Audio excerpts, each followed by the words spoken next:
Moussa Seck, thank you very much for your time.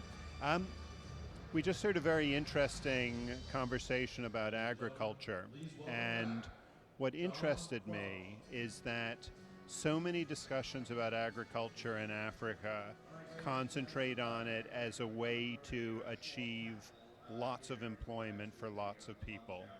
And instead, the view you expressed and your colleagues on the panel expressed was more agriculture as a business that can be a vital element of growth, but not necessarily as a mass employment strategy. Is that an accurate interpretation of what you were saying? Well, thank you for this invitation. I think that it's not inaccurate. Agriculture can be as well a source of employment, that's true. But before that, we have to have an objective. We have to reach an objective. Agriculture has to feed. That's an objective. But agriculture, most importantly, have to set time off and labor off for a country. Mm-hmm. If, for example, I don't have to eat, I'll go and look for it. And if there is no food in the country, the president has to go into agriculture and produce. So, if you have enough food, then we'll leave more people out of agriculture to do something else. We'll have more time to do something else. Let's say, in order to build the peace of Abu Dhabi, we needed 6 million man days, 6 million men per day. If I have to build the infrastructure in Gabon, I will need exactly the amount of man days in order to do so.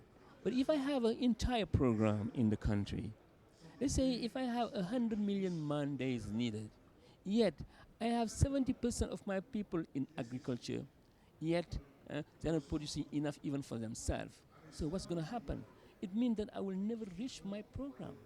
This is what has happened in the continent for the last 50 years. Because they didn't concentrate on agriculture, because they didn't even know the role that agriculture could play in a country. It means that unleashing mandates, unleashing time and labor to do sport, to do art, to do engineering, even to do politics. So it's that classic sort of economic ladder of increasing productivity will free some of that workforce, some of that capital to deploy to other sectors, to other productive enterprises, and you can feed that. You'll feed the country, and you'll create that greater diversity of the economy. Yeah, because we don't need 70% of the people in the rural area. Mm-hmm. It's a waste. We just need to bring the technology, the information. We need the markets and the financing into this sector, so that instead of having 70% of the people, we'll have only 10%. And then the other part of the rural dwellers will be scattered along the value chain. This is the first step. And the second step is to have more doctors for medicine, to have more engineers, to fly more shuttle space, etc., etc. Mm-hmm. So it is agriculture who gave us this possibility right from the beginning. If we don't understand that, to keep our population in the rural area, 70% of the population, how can we just, for example, face the programs that we have? You have said the 100 million man days, if we have only 30% of the population out of the system. Mm-hmm. It's not possible. And so part of what will enable that, and this came up in the discussion in the plenary hall, was transferring the ample know-how that there is about becoming a more productive agriculture sector to the ground. And several of the speakers said, the know-how is there, but it's often very difficult to kind of get that know-how on the ground. What structures, what frameworks are needed to get that knowledge transfer? Political will, understanding the emergency is the urgency. How come today the government of Gabon or government of Senegal will send pilots who are not educated to drive airplanes? How come, for example, in the Ministry of Finance, we send people who don't have nothing to do with finance to just run the economy of a country? So if we really do value the importance of agriculture, it is time to bring in the knowledge required, because this knowledge exists around the world. The way we have transferred technology to drive airplanes, to drive economies, and so, or to do information. This same way we can do that for the agricultural area. The PANAG, the Pan-African Agribusiness and Agro-Industry that I chair, has understood that. We have to anticipate. Right. So we have to organize. We know that we have to organize first the system.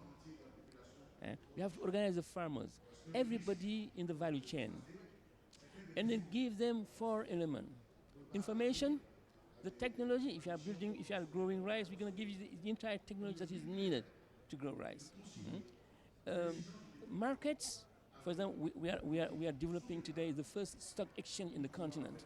And then financing. But financing, agriculture, is not going to come from outside. It has to come from our local banks, because agriculture is a local matter. But how to help them finance agriculture? We had a meeting 2 weeks ago in Meknes at the Salon International Agriculture in Morocco, where we had all the bankers to think about how to finance agriculture. But we told them, organization, so that when we put money in agriculture, we make sure that the farmers will produce. We make sure that this production go to the marketer. We make sure that the marketer gets into the bigger market and sell and pay back the loan. So this needs an organization.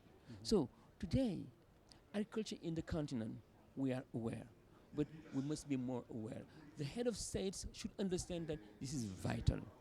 This is no more a priority, it's a conditionality. Where, for example, you're going to put a lot of money first into agriculture. Let's say in some countries, they put 33% or 35% of the budget into education. I'm not against education.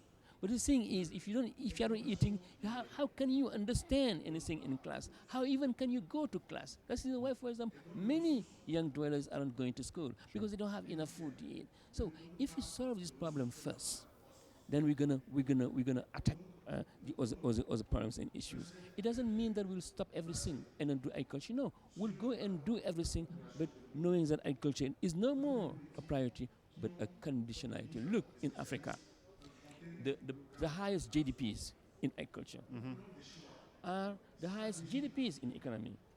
Nigeria, because Nigeria at the same time, they had understood that they had to multiply by 2 their production capacity. Right. Egypt. If, for example, you get 3 million hectares, Egypt will not stand up. South Africa, Morocco, etc. and etc. So the first African countries who are emerging today are the African countries who understood that agriculture was important. Right. That's very interesting. Thank you very much, Moussa Seck. Thank you.